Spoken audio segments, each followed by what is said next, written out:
కవిత liquor case వ్యవహారం BRS నేతలకు కంటి మీద కునుకు లేకుండా చేస్తోంది. దీని నుంచి ఇంకా తేరుకోకముందే మరో బీఆర్ఎస్ కీలక నేత వివాదంలో చిక్కుకున్నారు. మాజీ ఎంపీ సంతోష్ పై బంజారాహిల్స్ పోలీస్ స్టేషన్లో కేసు నమోదైంది.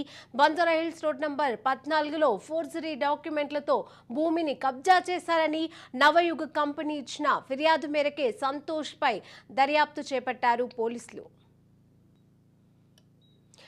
కవిత లిక్కర్ కేసు వ్యవహారం బీఆర్ఎస్ నేతలకు కంటి మీద కునుకు లేకుండా చేస్తోంది. దీని నుంచి ఇంకా తేరుకోకముందే మరో బీఆర్ఎస్ కీలక నేత వివాదంలో చిక్కుకున్నారు. మాజీ ఎంపీ సంతోష్ పై బంజారాహిల్స్ పోలీస్ స్టేషన్లో కేసు నమోదైంది. బంజారాహిల్స్ రోడ్ నంబర్ 14లో ఫోర్జరీ డాక్యుమెంట్లతో భూమి కబ్జా చేశారని నవయుగ కంపెనీ ఇచ్చిన ఫిర్యాదు మేరకు సంతోష్ రావుపై ఎఫ్ఐఆర్ నమోదైంది. ఇదే అంశానికి సంబంధించి మరిన్ని అప్డేట్స్ మా క్రైమ్ బ్యూరో చీఫ్ ఇన్నారెడ్డి అందజేస్తారు. Innareddy, over to you. Thank you Sirisha. Santosh Rao మీద బంజారాహిల్స్ పోలీస్ స్టేషన్ లో ప్రస్తుతం మాత్రం కేసు నమోదైంది. రోడ్ నెంబర్ 14లో ఉన్న ల్యాండ్ ను సంతోష్ రావు కబ్జా కిడ్నాప్ చేశాడని, దీంట్లో ప్రధానంగా గమనిస్తే నకిలీ డాక్యుమెంట్స్, ఫ్యాబ్రికేటెడ్ డోర్ నెంబర్ సృష్టించి ల్యాండ్ కబ్జా చేశాడని కూడా ఫిర్యాదు వచ్చింది. రోడ్ నెంబర్ 14లో ఎన్ఈసిఎల్ కంపెనీ చెందిన భూమి, దాన్ని అక్రమంగా రూములు నిర్మించాడు సంతోష్ రావు.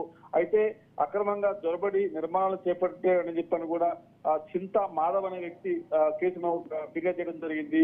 దీంట్లో ఎన్ఈసిఎల్ కంపెనీ చెందిన భూమిలో అక్రమంగా నిర్మాణాలు చేపట్టాడు.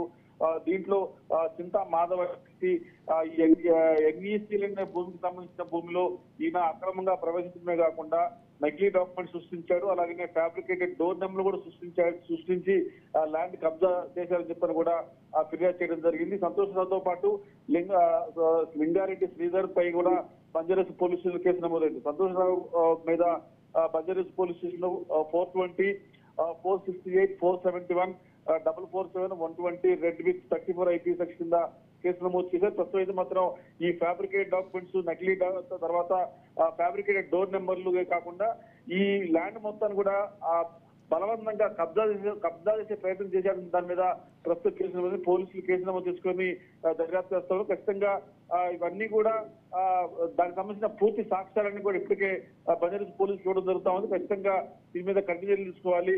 ఈయన పూర్తిగా ల్యాండ్ మొత్తాన్ని కూడా ఎలాంటి డాక్యుమెంట్స్ లేకుండా ఆయన కబ్జా చేసే ప్రయత్నం చేశారని చెప్పిన ఫిర్యాదు మీద ప్రస్తుతం పోలీసులు కేసు నమోదు చేసుకుని దర్యాప్తు చేస్తా ఉన్నారు శిరీష. అలాగే ఇన్నారెడ్డి, అంటే ప్రభుత్వం మాది, మేమేం చేసినా నడుస్తోంది అని గత ప్రభుత్వంలో అంటే ఇప్పటి వరకు చూస్తున్నాం. గత వారం రోజుల పరిధిలోనే లిక్కర్ స్కామ్ కేసు కావచ్చు, అదేవిధంగా కల్వకుంట్ల నిన్నటువంటి భూమి కబ్జా కేసులో ఆదిబట్ల భూమి కేసీఆర్ అన్న చేసినటువంటి భూ కబ్జా కేసులు, ఈ రోజు నవయుగ కంపెనీ ఇచ్చినటువంటి ఫిర్యాదు మేరకు సంతోష్ రావుపై ఇలా ఫోన్ ట్యాపింగ్ల విషయం ఏది తీసుకున్నా కానీ ప్రభుత్వం అనేది మా చేతుల్లో ఉంది అని చెప్పి వీళ్ళందరూ ఈ విధంగా చేశారా, లేదు ప్రభుత్వాలు మారాయి కాబట్టే ఖచ్చితమైనటువంటి ఆరోపణలు చేస్తున్నారా, లేకపోతే ఏం జరుగుతోంది? శిరీష, మనం ఈ సీక్వెన్స్ మొత్తం కూడా మనం ఒకసారి గమనిస్తే గత ప్రభుత్వం తాలూకు పాపాల చిట్ట కాంగ్రెస్ ప్రభుత్వం, రేవంత్ రెడ్డి ప్రభుత్వంలో బట్టబయలు అవుతున్నాయి. గత ప్రభుత్వం బీఆర్ఎస్ ప్రభుత్వంలో అడ్డగోలుగా వ్యవహరించారు. అడ్డగోలు వ్యవహరించి ఇష్టారాజ్యంగా అధికారం ఉన్న కాడికి, అందుకున్న కాడికి వాళ్ళు అక్రమాలకు పాల్పడ్డారని చెప్పడానికి ఇప్పుడు దానికి రిజల్ట్ కనిపిస్తా ఉంది. అంటే అక్రమాలకు పాల్పడ్డారు, అక్రమ భూములు కబ్జా చేయడం కావచ్చు, తర్వాత మన లిక్కర్ మాఫియా సంబంధించి కావచ్చు, ఏ రకంగా బీఆర్ఎస్ పార్టీ అడ్డం పెట్టుకుని ప్రజాధనాన్ని దుర్వినియోగం చేశారని దానికి ప్రత్యక్ష ఉదాహరణ చెప్పుకోవచ్చు. ఇప్పుడు సంతోష్ మీద నమోదైన కేసు విషయం చూస్తే మరి గత ప్రభుత్వంలో కూడా ఫిర్యాదు ఇచ్చారు కానీ ఎవరూ పట్టించుకోలేదు. సంతోష్ మీద ఇలా ఫోర్జరీ డాక్యుమెంట్లు కావచ్చు, తర్వాత ఫ్యాబ్రికేటెడ్ డోర్ నెంబర్లకు సంబంధించి కావచ్చు, అన్ని ఎవిడెన్స్ కూడా ఇచ్చారు.